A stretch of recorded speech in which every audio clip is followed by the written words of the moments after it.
What is up? What is up? What is up? Yeah, Man, yeah. we just finished episode 2 of Shadow and Bone.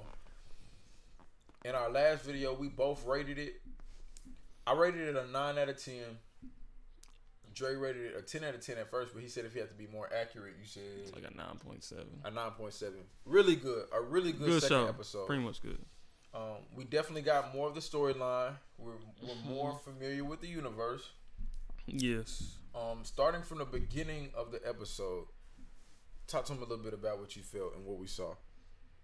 I know for actually, so the start of it was what?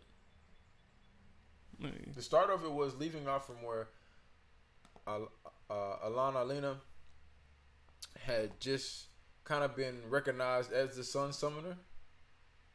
It was a flashback. It was a flashback of them going to the field, and you find out that she never took the test. So that's how she didn't know she was Grisha. Kind of the first episode, I was like, nigga, how did she never find out? Yeah. And then lo and behold, they never took the test. Yep. And that's, I guess, because of how they felt. They felt either it's because of how the kids were treating them or whatnot. Because you kind of wondering the whole time you watch it, like, how did you slip through the cracks? Yeah. That's what that general was wondering, like. And you find out how she slips through the cracks. Now, it is still yet to be known if she truly, because there was something said in a video, one of the dude's friends was like, yeah, like, she's supposed to be a friend. How come she never told you she was a Sun Summoner? And then as you watch the show, you're assuming, like, well, bro, neither one of them knew because they skipped the test. But you know, maybe one day she ran off into the field one day and it was midnight, but all of a sudden it was full bright day. So we can find out that she kind of had some hints towards it, but as of right now, it don't seem like that. It's just like, come on, if you have even some hints toward it, like once you have a hint, I would think you have some type of access to it, right? Some type of access.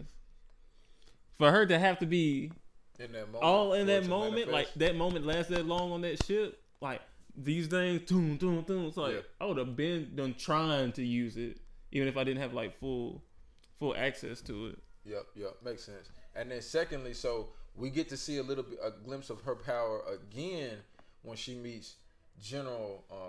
How do you say his name? Is it Kirigan? Kirigan. General Kirigan. He meets her in the tent.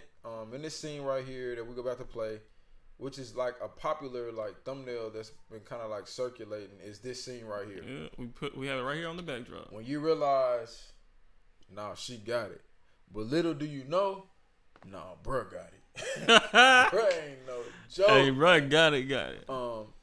And we get to see his powers a little bit because once this happens, she pretty much is taken from this army camp and she has to be pretty much transported to another camp because she's in danger of being kidnapped. Because I guess whenever she displayed her powers on the boat, that light was seen from miles away. Yeah, they said miles.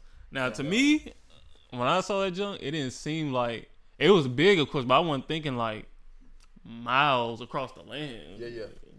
Nah, that light. He said everybody could see that junk. That light seemed like if I was in a deep sleep, it would have woke me up. Look at you, nigga. That's how bright the light is. I probably would have woke up from my sleep.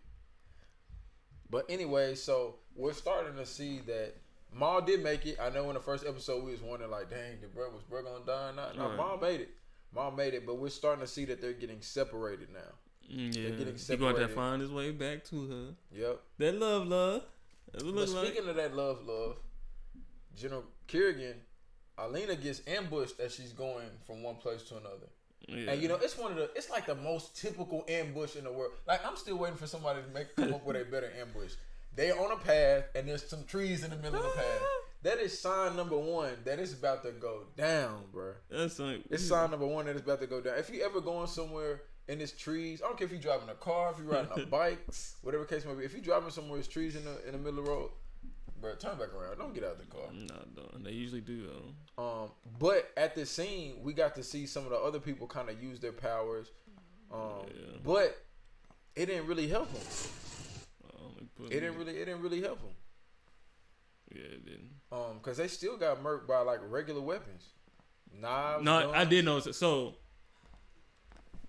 to me, when I saw that junk, I was like, y'all still getting murked by. Yeah, like. There you go. I'm thinking so that I really wouldn't care to.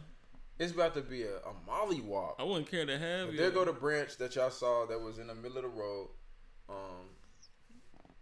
And these people here, they're doing like the little heart-rending techniques to where they, there we go, like. You see, he took him out. Don't stop. Don't show it too much. Don't show it too much. But you see, Negro, hey, he did all that. Dude said, hey, no, pow. Yes, that's the problem. If you got a gun, you can just go pow, but finger up, left finger down, right finger across, third finger across, finger up, down. Like, bro, you gonna die. Well, that kind of reminds me of, I don't know. Let you do it fast. I don't know if y'all seen this before. It's called The Magicians, where they do a lot of that stuff. But that's what it reminds me of. You ain't on it yet. But aside from that, so then pretty much with all these people with special power, all these Grisha that they have, they could not stop this ambush. And Alina gets put in a predicament to where she's about to get killed. And this is the reason why I stopped it in the middle of our love talk with Maul and Lena. And General Kirigan comes in. And bro, I don't know what that man did. That nigga wham, dude. But it was a wrap for that brother trying to kill Alina. When I say a wrap, I mean like, bro sliced. I thought initially he just sliced. He did somewhat. He summoned like some darkness, and then like threw that junk. It kind of reminded me of some Kingdom Heart thing. Should I play a little bit of that junk? Play a little bit of it. Don't show him too much, but play a little bit of it. It kind of reminded me of some Kingdom Heart type stuff, with like Riku or something. Nah, that junk. Nah, dude. Look at this right there. Maleficent. Like that right there. Like, what is bro making right here? Maleficent son. Yeah, it's a he rap said, for you, bro. It's rap. Yeah, he already knew. And he can pause it. Yeah, so hey, nah. Yeah, it was a rap for him, and he knew it. He knew that. And to be honest, bro, I don't know what you was gonna do to get out of that. I don't even think you could apologize. I think your life was just gonna be gone. No, it was. So whatever power he has, that junk is crazy. But he even hints at the fact though that he tries not to use it unless it's a last resort. Yeah, but I didn't think you could solidify darkness like that in this world. I wouldn't even think of that. Did. That nigga said, "Yeah." So, and seeing him kind of rescue her like that in that moment, it makes me wonder a little bit if he's gonna interfere with like the love story between her and Maul. I mean, I could see that. That's what I'm kind of curious about. If that's gonna kind of interfere with that, because we had joked in the show that like with two jokes. I was like, bro, if Maleficent had a son, that would be her. Mm-hmm. And two, if Maul and her were supposed to be together, then her and Kirigan seemed like they were like destined to be together. Yep, that's what you said in there. Destined versus supposed to. But we'll see. But parallel to everything that's happening right here, it appears, is the whole other story with the Negroes and the Crows. Yeah. You want to talk a little bit about that? So what's interesting is that nigga got ran up on quick by what's his name? Jekka. What's his name? What's his name? Pekka. Same way. I was like, nigga, don't you got two people, two allies on your side, nigga? Yeah. At least, and then you own a whole club. At least this time, though, bro got a lick in first. He did. Cause you remember first you walked up. Still, nigga. Dude, when they walked in, dude already knew what it was. How did he even come up in there with two of his goons? Then him. And he always does the same entrance. His two guys come in first. Yeah. And then he comes in. So I don't get how he made it up in. Bro, he had both of his other people downstairs. Wasn't he right upstairs? I mean, one would assume so, but maybe he done tapped into Inez's power a little bit as far as just appearing. All right, watch out. But separate from that is the fact that you get a glimpse into the fact that the boss, I'm losing his name right now, but he has a history with Pekka that Pekka does not seem to be aware of at this point in the show. Right. And you also get a hint into the fact of the boss is really like, he takes this personal. So whatever happened, I joked or hinted at the fact that, I don't know, maybe Pekka like killed his father or mother. I've seen this in movies before, and dude is trying to get revenge. Maybe Pekka is his father. I don't know. I haven't read the book. I'm saying It could be anything because he asked him a weird question in the middle of their little. I ain't even gonna say conversation. Cass, that's his name. Cass, yeah. So in the middle of his conversation, he said, "Have I ever made a deal with you before? Or have you ever made a deal with me before?" And Pekka was like, "Nah, because if you did, you would know not to do so again, or you would be dead." One or two, which we kind of got that hint from the first episode. Yeah. But alongside that is a Neja story, to where I guess she works for Cass, but I ain't gonna say Cass is like leasing her, but he hasn't fully paid off her whatever payment because I guess she was working at a brothel or something. Yeah, for that woman, or for a woman who runs a brothel, because of her skills. Yeah, I think it's because her skill set. Nigga, the way she pulled out all the knives, nigga. Oh yeah. Clink, clink. But that's the funny thing. That's the funny thing about her, though. That's the funny thing about her. She has all those knives, and she seems like, you know, she'll do damage, but you learn that like she ain't trying to kill nobody. She's not trying to kill anybody. Yeah. She's not trying. Or not anymore. Anybody. I don't know her backstory. Go slide over to the scene where she kind of was pulling out some of the knives, and when I say she had at least like 10 knives packed away. If we can find it, we'll get it to y'all. Keep talking. There we go, right there. If we can find it, we'll get it to y'all. We're pulling up the scene right now as we speak. But she pretty much goes to, I guess, the owner of the brothel, and the owner of the brothel, as you soon learn, gives her another deal for her freedom, which is to go kill somebody, which Inej is uncomfortable with. Yeah. But since it, you know, her freedom depends on it, it seemed like she was willing to do it. Mm-hmm. But little do we know that we find out later, and this is the scene where her taking out all the knives. Like, man, she had so many knives. That's crazy. And I think she had one. Hey, them knives look dope, though. Too. Great. Yeah, that one was crazy. Oh, I want to pause this thing though. That was crazy. But it's the dude that the brothel lady sent her to go kill. He didn't even do what. Yeah. Yeah, it was a sidetrack mission. She wanted him to kill. She wanted her to kill him because it would deter Cass's mission. But she didn't know that. And she didn't know that. So she was about to get her first kill, which is actually about to be an unlawful kill. Maybe. Well, because she might not kill. Bro hinted at like he's trying to help people, not trying to hurt them. Right. No. I'm saying as far as her, we don't know what kill that would have been. I'm saying she might have stopped. Like she might have, you know, stopped from that life or something. No, some movies they do that where like Sonny. Well, I mean, he's still. Potentially. I can see that not being her. I can see that not being her first kill if she did end up killing him. I feel like it was, but y'all let us know in the comments what y'all think. Y'all. I mean, because you can't be that cold with the knives and not slice something on accident. That's what I'm saying. But anyway, Cass stops at the last minute and pretty much reveals to her like, "Yo, this ain't it. This the wrong person, wrong mission. You know, the girl sent you on this mission to pretty much derail our mission." Mm-hmm. And then Cass has to go make a deal with, I think her name is Helen or something, isn't it?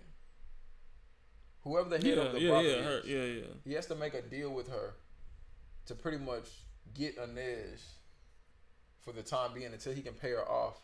And he pretty much wagers his club, his little casino. That's a big thing. And that's a big thing because the lady's like, "Yeah, what you gonna give me that's gonna be worth that much?" And she's like, "Oh, no, that's gonna be worth it. That's gonna be worth it." So that's kind of where we're left off in that episode. Alina is in a new little house, new palace. Mm-hmm. Maul was actually about to go after her for a minute. He rethought about a little bit about that. And he rethought. What was it? His two friends came up. His boys came up. And they're like, we trying to whatever. I don't know what you think you about to do, but for right now, you need to stay here, man, and maybe work your tail up to over there. Get a medal or something. A medal in the army, but who knows how long? That's what I was like. I was like, at first, I was like, "Nah, nigga, go." And I was listening to them. I was like, "Heck nah, nigga, go." Either go or wait for a better time. Mm-hmm. As in, not to. I don't know what they done, but that's some foolishness. Wait till you get a medal. So with that, we're kind of left towards the end. Alina Maul kind of envisioned themselves. You can tell that they have a deeper connection. To Alina and Maul. Like I like that scene. I like how they did that though. Missing each other and visualizing each other. Kind of reminiscing back to the little cornfield scene or something like that. So that was pretty dope. The cinematography in this show is A1. I just want to put that out there first and foremost. Cinematography. But yeah, man, I think that kind of wraps that. Unless you got anything else. She did say she asked that general, "Am I a prisoner?" Oh yeah. And what was Bro's response? He was like, pretty much all right, the land is. Yeah. Which is facts, but I guess he answered her question whether she liked it. Just to be blunt, Negro, that's too. It's like you answering a question for a different situation. No, Negro. I want my answer. Speaking of which, with him, we still trying to figure out like if he's good or bad, or what his intentions are. Yeah, I still can't figure that out. He's a good actor though. Like I said, he played in Punisher. Because it's already weird from the simple fact of most times people who have power over the darkness are villains. Correct, but yeah, this is actually the first time I've seen the opposite, or potential, appears to be the opposite. A potential opposite. Because he appears to be wanting Alina to work with him to take down the fold. Because he said if he tries to do, he's just gonna add on to or make it worse. Weird. Yeah, which is weird. But I'm assuming if you could spread it out, I feel you could take it in. Yeah, maybe not. Well, not all that. His life may be the cost of it, and Brian may not be trying to get it up.